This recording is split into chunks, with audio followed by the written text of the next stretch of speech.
ibinangburol ni Comedy King Dolphy noong Sabado si Annabel Rama. Muli po siyang bubisita matapos ang umano'y panunugod niya sa showbiz writer na si Chito Alcid nang magpang-abot sila roon noong Biyernes. Kwento ni Annabel, isa-isa raw niyang nilapitan ang magkakapatid na Quezon para mag-sorry at tinanggap naman daw nila ito.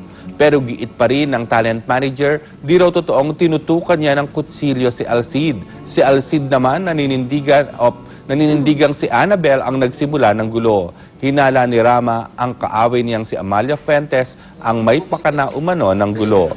Itinanggi naman ito ng dalawa. Sa ngayon, di rin daw alam ni Alcid kung bukas siyang makipag-ayos kay Annabel dahil sa ilan pang umanong paninira nito sa kanya.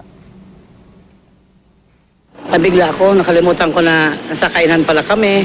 Yung hahampasin sana niya ko ng iPad niya, naghanap na ako ng mahawakan ko, kung kutsilyo, kung ano. Nahawakan ko yung baston. Annabel Rama does not need any provocation. And besides, she is not worthy for me to plan this. Kawawa naman ng mga tao nagbibintangan niya. Hindi nga namin alam na magkakasama-sama kami nung araw na yon. Biglaan. Okay. Mga kapuso, tuloy po ang ating pag-iyak dahil meron pong pagtaas ng presyo ng petrolyo at inaasahan po ito sa susunod na mga araw. Parang big time yata ito. Ayon sa industry sources, baka hindi pa pinal, posibleng umabot po sa 80 sentimo hanggang piso at 25 sentimo kada litro ang taas presyo sa unleaded gasoline. Habang naglalaro sa 4 hanggang 60 sentimo kada litro naman sa diesel. Kung sakali ito na ikalawang oil price hike ngayong buwan, nagmahal daw kasi ang presyo ng crudo sa world market. Nakikiramay po kami. Samantala, kinumpirma na po ng AFP na may barko nga ng China na sumadsad sa Hasa-Hasa Shoal na bahagi po ng pinag-aagawang Spratly Islands. Nakunan daw ng litrato ang barko sa aerial inspection ng Philippine Air Force. May kasama raw itong 5 iba pang barko at ilan pang maliliit na bangka. Ayon naman sa DFA, naialis na mula sa pagkakasadsad ang barko at pabalik na ito sa China. Sabi naman ng Chinese Embassy, nasa routine patrol daw ang barko nang sumadsad ito sa Hasa-Hasa Shoal noong Miyerkules. Samantala, ngayon pong araw na magsisimulang magpamigay naman ng traffic education kits ang Metropolitan Manila Development Authority o MMDA para sa mga driver ng pampublikong sasakyan. Ayon kay MMDA Chairman Francis Tolentino, kasama sa kit ang impormasyon ukol sa international traffic signals, pati na ang batas trapiko at kaukulang parusa naman sa paglabag nito.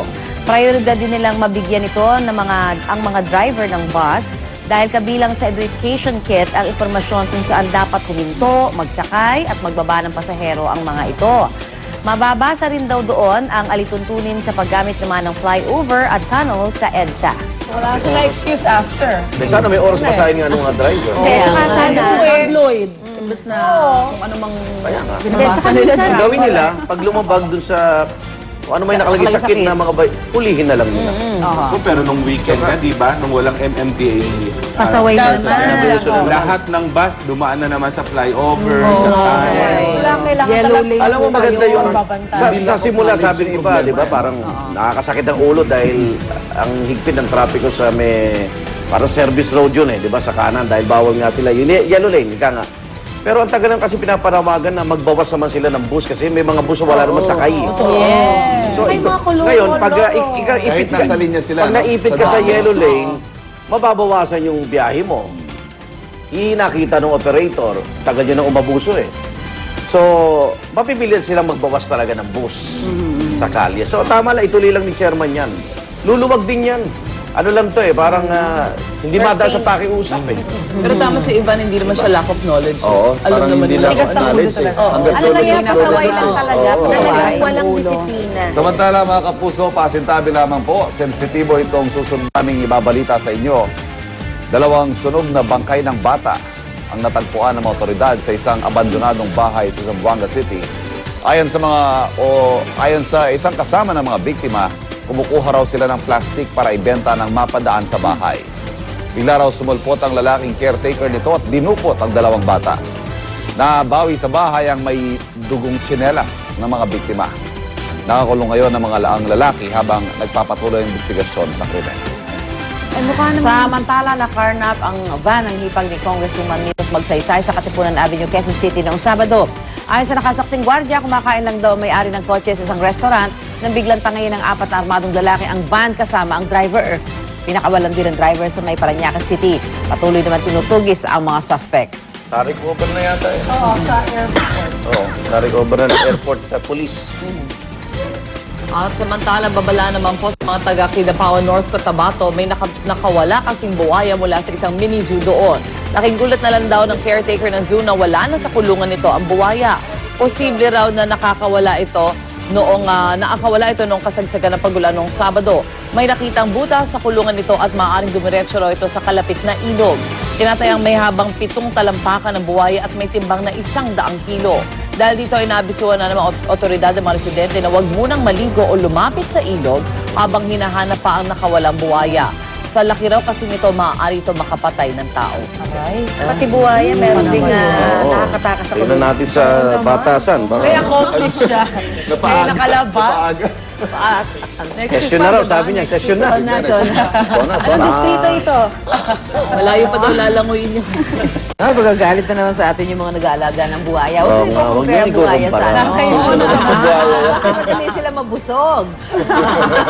Mas madali sila makontento. Oh, eto na, Pasko na. Balita naman mula sa ibang bansa. Muling ginanap ang pamosang festival ng Pamplona, Spain, kung saan pinaka-inaabangan ng pagtakbo ng mga tao kasama ang mga toro. Ito po yung tinatawag nilang Bull Run. Mula 1591, taon-taon na itong ginaganap bilang parangal sa kanilang patron na si San Fermin. Maswerte namang walang nagtamo ng matinding pinsala dahil sa suwag ng toro ngayong taon. Pero umabot sa 38 ang bilang ng mga nasaktan sa 8 events ng Bull Run. Oh my God. Nakapulang-pulang. Sino kaya ang Alam mo, naka-invento ano? niyan? Heritage and pride. Tama lang yan kasi di ba bawal na yung ano sa Spain. So, at least nakakapag napasa-stress yung mga toro. Tradition pala.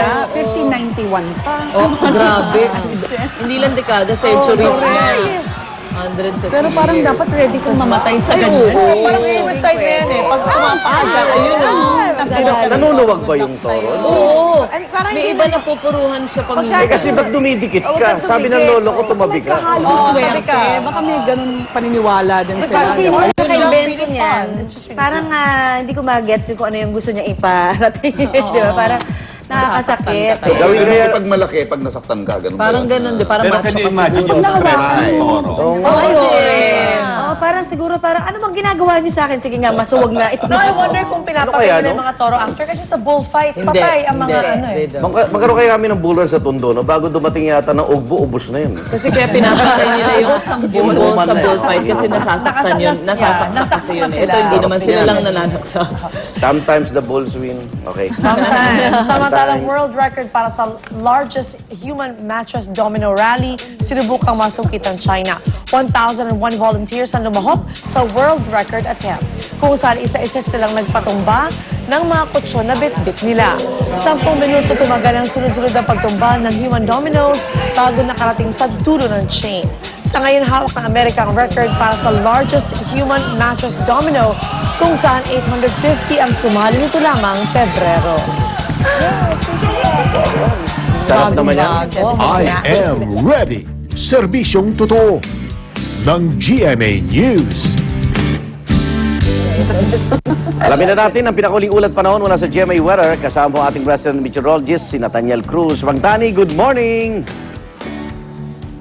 Salamat, Igan. Good morning, mga kapuso. Wala na nga po yung shallow low pressure area na namataan dito sa may kanlurang bahagi ng Luzon kahapon. Ang dahilan po ay dahil sa mahinang hanging habagat, kaya po hindi naging isang bagyo ito. At hindi po kasi pangkaraniwan na magkaroon ng bagyo dito sa may kanlurang bahagi ng ating bansa. Pero sa